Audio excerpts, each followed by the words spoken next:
Welcome to I+ ഞാൻ അക്ഷരം.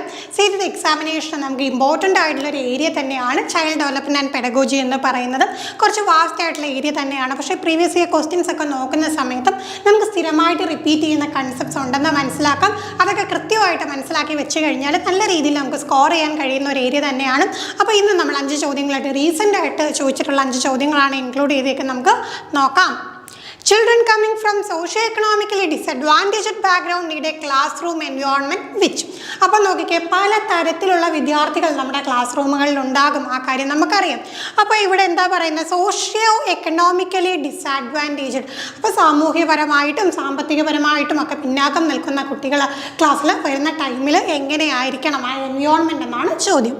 Teachers them good behaviour, values and uses their cultural and linguistic knowledge, discourage the use of their language so that they learn the mainstream language, categorizes children based on their abilities. അപ്പം ഇത്തരം ചോദ്യങ്ങൾക്ക് കൃത്യമായിട്ട് നമ്മൾ ശ്രദ്ധിക്കേണ്ട കാര്യം എന്ന് വെച്ച് കഴിഞ്ഞാൽ ടീച്ചറിൻ്റെ പോയിന്റ് ഓഫ് വ്യൂവിൽ നിന്നും കുട്ടിയുടെ പോയിന്റ് ഓഫ് വ്യൂവിൽ നിന്നും ചിന്തിക്കാം.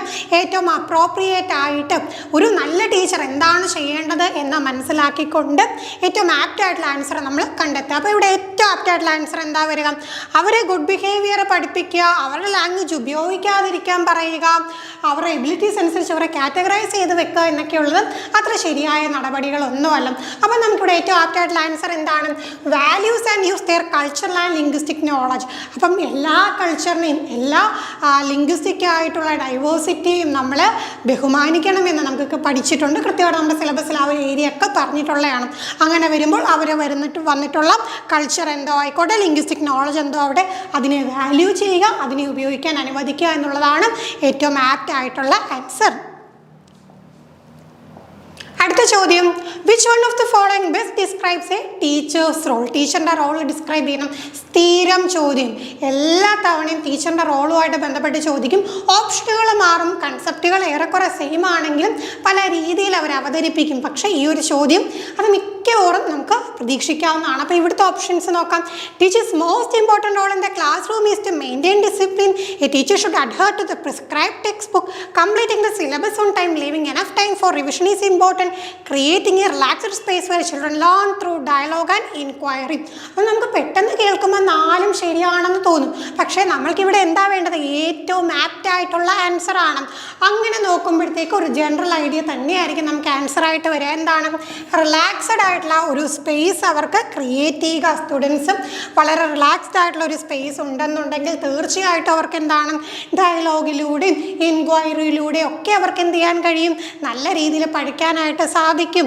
പിന്നെ ഡിസിപ്ലിൻ്റെ കാര്യവും പ്രിസ്ക്രൈബ് ടെക്സ്റ്റ് ബുക്കിൻ്റെ കാര്യവും ആ സിലബസ് കംപ്ലീറ്റ് ചെയ്യേണ്ട കാര്യവും റിവൈസ് ചെയ്യേണ്ട കാര്യവും ഒക്കെ വേണ്ടതാണ്. പക്ഷേ അതിൽ ഏറ്റവും ഇമ്പോർട്ടൻ്റ് ആയിട്ട് എന്താണ്? കുട്ടിക്ക് പഠിക്കാനുള്ള സാഹചര്യം ഒരുക്കി കൊടുക്കുക എന്നുള്ളതാണ് ഏറ്റവും ഇമ്പോർട്ടൻ്റ് ആയിട്ടുള്ള ആസ്പെക്റ്റ്. അടുത്ത ചോദ്യത്തിലേക്ക് കടക്കാം. The discipline which has a significant role in a learning environment is the kind which help. നമ്മൾ അച്ചടക്കം എന്ന് പറയുന്ന ഒരു സംഗതി സ്കൂൾ കോണ്ടെക്സ്റ്റിൽ വരുമ്പോഴത്തേക്ക് എന്താണ് ഉദ്ദേശിക്കുന്നത് എന്നാണ് ചോദ്യം. Children to regulate and monitor their own learning, to create silence, teacher to give instruction, children rote memorize their lesson. Rote memorization എന്നുള്ളൊരു ഓപ്ഷൻ കണ്ടു കഴിഞ്ഞാൽ തന്നെ മനസ്സിലായിക്കോണം ഇപ്പം നമുക്ക് ഈ ഒരു പരിപാടിയേ ഇല്ല. എന്താ? കാണാപ്പാഠം പഠിക്കും. അതിനെ പൂർണ്ണമായിട്ടും വിലക്കുകയാണ് നമ്മുടെ പുതിയ ഒരു എഡ്യൂക്കേഷൻ സിസ്റ്റം എന്ന് പറയുന്നത്.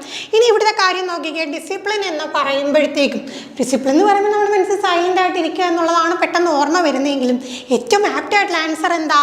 Children to regulate and monitor their own learning. അവരുടെ പഠനത്തെ കുട്ടികൾ എന്ത് ചെയ്യട്ടെ? അവർ തന്നെ മോണിറ്റർ ചെയ്യട്ടെ, അവർ തന്നെ റെഗുലേറ്റ് ചെയ്യട്ടെ. അത്തരത്തിലൊരു അച്ചടക്കം അവർക്കുണ്ടാകട്ടെ എന്നാണ് ഇവിടെ ഉദ്ദേശിച്ചിട്ടുള്ളത്. അപ്പം നമുക്ക് എന്താ ആൻസർ വരിക? Children to regulate and monitor their own learning ആണ് ഏറ്റവും ആപ്റ്റ് ആയിട്ടുള്ള ആൻസർ.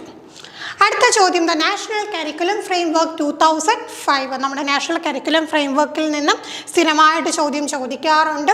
അപ്പോൾ നമുക്കറിയാമല്ലോ പുതിയ പുതിയ മാറ്റങ്ങൾ വരുത്തിക്കൊണ്ടാണ് കരിക്കുലം ഫ്രെയിംവർക്ക്സ് ഒക്കെ അപ്ഡേറ്റ് ചെയ്യുന്നത്.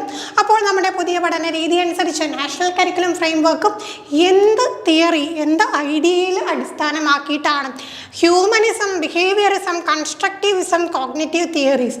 നമ്മൾ തിയറീസ് പഠിച്ച സമയത്ത് നമുക്കറിയാം ബിഹേവിയറിസം, വ്യവഹാരവാദം, അതൊക്കെ എന്താണ്? മനുഷ്യനെ വേറെ ഒരു മിഷനായിട്ട് കണ്ടതാണ്. അപ്പം അതൊന്നും ഒരിക്കലും എന്തായാലും ഇപ്പം സ്യൂട്ടബിൾ ആവില്ല. പിന്നെ നമുക്ക് എന്താ ഉള്ളത്, കോഗ്നിറ്റീവ് തിയറീസ് വന്നു ശരിയാണ്, പക്ഷേ അതിലും കുറച്ചും കൂടെ നമ്മൾ അടുത്ത ലെവലിലോട്ട് അപ്ഡേറ്റ് ആയിട്ടുണ്ട്. നമ്മൾ അപ്ഡേറ്റ് ആയിട്ടുള്ള ലെവൽ ഏതാണ്? Constructivism. Children should construct their own knowledge അല്ലേ, അവർക്കുള്ള മുന്നറിവുകളിൽ നിന്ന് അവർ വീണ്ടും വീണ്ടും അറിവുകൾ സ്വയം സൃഷ്ടിക്കട്ടെ. ആ ഒരു ലേണറിന് എപ്പോഴും എന്താണ്, ഒരു ഓട്ടോണമി ഉള്ള, അവർ സ്വയം പര്യാപ്തരാക്കി വളർത്തിയെടുക്കുകയാണ് ചെയ്യേണ്ടത്. ഹ്യൂമനിസം എന്ന് പറഞ്ഞു കഴിഞ്ഞാൽ നമുക്ക് തിയറി ഉദ്ദേശിക്കുന്ന ഹ്യൂമൻ ബീങ്സിന് പ്രാധാന്യം കൊടുക്കുക എന്നതാണ്. ഒരിക്കലും നമ്മൾ നാഷണൽ കരിക്കുലം ഫ്രെയിംവർക്ക് അങ്ങനെ ഒരു കാര്യത്തിന് കൂടുതലായിട്ട് എക്സ്പെക്റ്റ് കൊടുത്ത് പറഞ്ഞിട്ടില്ല. ഏറ്റവും ഇമ്പോർട്ടൻ്റ് ആയിട്ട് നമുക്ക് എന്താണ്, നമുക്ക് കൺസ്ട്രക്റ്റീവിസത്തിൽ ഊന്നിക്കൊണ്ടാണ് നമ്മുടെ കരിക്കുലം ഫ്രെയിംവർക്ക് നമ്മൾ തയ്യാറാക്കിയിട്ടുള്ളത്. അടുത്ത ചോദ്യം, giftedness in children can be attributed to. നമ്മൾ പല തരത്തിലുള്ള കുട്ടികളുണ്ട് അല്ലേ, വിദ്യാർത്ഥികളുണ്ടെന്ന് പഠിച്ചിട്ടുണ്ട്. അപ്പോൾ ആ കൂട്ടത്തിലാണ് നമ്മൾ പഠിച്ച ഒരു കൂട്ടരാണ് ഗിഫ്റ്റഡ് എന്ന് പറയുന്നത്. നമുക്കൊരു ക്ലാസ് റൂമിൽ പല വിധത്തിലുള്ള കുട്ടികളെന്ന് പറയുന്ന സമയത്ത് നമ്മൾ കൂടുതലായിട്ടും എക്സെപ്ഷണൽ ലേണേഴ്സ് എന്ന് പറയുമ്പം പെട്ടെന്ന് ഓർക്കുക എന്താണ്, എന്തെങ്കിലും തരത്തിലുള്ള ഡിസബിലിറ്റീസോ ഇമ്പയർമെൻറ്റുകളോ അങ്ങനെയൊക്കെയുള്ള കുട്ടികളെ കുറിച്ച് നമ്മൾ ഓർക്കും. പക്ഷേ നമ്മൾ ആ കൂട്ടത്തിൽ ഉൾപ്പെടുത്തേണ്ട എക്സെപ്റ്റഡ് ലേണേഴ്സിനകത്ത് വരുന്നവർ തന്നെയാണ് ഗിഫ്റ്റഡ് എന്ന് പറയുന്നത്. എന്താണ് അവരുടെ പ്രത്യേകത? അതേ പ്രായത്തിലുള്ള സമപ്രായക്കാരായ വിദ്യാർത്ഥികളിൽ നിന്നും കൂടുതലായിട്ടും അവർക്ക് എന്തായിരിക്കും, കാര്യങ്ങൾ മനസ്സിലാക്കാനും പ്രവർത്തിക്കാനും പഠിക്കാനും ഒക്കെ ഇൻ്റലിജൻസും ഒക്കെ എന്തായിരിക്കും, കൂടുതലായിരിക്കും. അവർ എക്സ്ട്രാ ഓർഡിനറി ആയിരിക്കും. അപ്പോൾ അവരെ നമുക്ക് സാധാരണ ട്രഡീഷണൽ ക്ലാസ് റൂമിൽ ഫിറ്റ് ചെയ്യുന്ന സമയത്തും പല വിധത്തിലുള്ള ബുദ്ധിമുട്ടുകളുണ്ട്. അവർ കാരണം പെട്ടെന്ന് കാര്യങ്ങൾ ക്യാച്ച് ചെയ്തെടുക്കും. അപ്പോൾ ഒരു സാധാരണ ക്ലാസ് റൂമുകളിൽ വരുമ്പോഴത്തേക്ക് അവരും പല പ്രശ്നങ്ങൾ ഫേസ് ചെയ്യും. അതിനെക്കുറിച്ചൊക്കെ ചോദിക്കാറുണ്ട്. നമ്മുടെ ഇവിടുത്തെ ചോദ്യം ഈ ഗിഫ്റ്റഡ്നെസ് എവിടെ നിന്ന് കിട്ടുന്നതാണ്? An interplay between heredity and environment, a resource-rich environment, successful parents, a disciplined routine. ഇപ്പം തന്നെ പഠിച്ചു വെക്കുക, ഗിഫ്റ്റഡ്നെസ് എന്ന് പറയുന്ന സംഗതി കുട്ടികളിലേക്ക് കിട്ടുന്നത് എങ്ങനെയാണ്? As A interplay between heredity and environment. പാരമ്പര്യവും പര്യാവരണവും അല്ലേ, നമ്മുടെ ഹെറിഡിറ്റിയിൽ നിന്നും എൻവയോൺമെൻറ്റിൻ്റെ ഒരു ഇൻ്റർപ്ലേയിലൂടെയാണ് എന്ത് കിട്ടുക, ഈ ഗിഫ്റ്റഡ്നെസ് എന്നുള്ള ആ ഒരു കഴിവ് കിട്ടുക. അപ്പോൾ ഇത്രയും കാര്യങ്ങളാണ് നമുക്കിന്ന് ഡിസ്കസ് ചെയ്യാനായിട്ടുള്ളത്. ഈ 5 ചോദ്യങ്ങളിൽ എത്ര ചോദ്യങ്ങൾ നിങ്ങൾക്ക് കറക്റ്റാക്കാൻ കഴിഞ്ഞു എന്ന് തീർച്ചയായും കമൻറ്റ് ചെയ്യുക. പിന്നെ നമ്മുടെ സീറ്റിൻ്റെ ക്ലാസ്സുകളൊക്കെ അവൈലബിൾ ആണ്. എന്തെങ്കിലും ഡീറ്റെയിൽസ് അറിയണമെന്നുണ്ടെങ്കിൽ ബോട്ട് നമ്പറിൽ കോൺടാക്ട് ചെയ്യാം. പേപ്പർ 1-ൻ്റെയും പേപ്പർ 2-ൻ്റെയും ക്ലാസ്സുകളുണ്ട്. അപ്പം നമ്മുടെ ചാനലിലാണെങ്കിലും ഒരുപാട് വീഡിയോസ് ഇതുമായിട്ട് ബന്ധപ്പെട്ട് അപ്ലോഡ് ചെയ്യുന്നുണ്ട്. ചാനൽ സബ്സ്ക്രൈബ് ചെയ്യാത്തവർ തീർച്ചയായും സബ്സ്ക്രൈബ് ചെയ്യുക. മറ്റൊരു വീഡിയോയുമായി വീണ്ടും കാണാം. താങ്ക്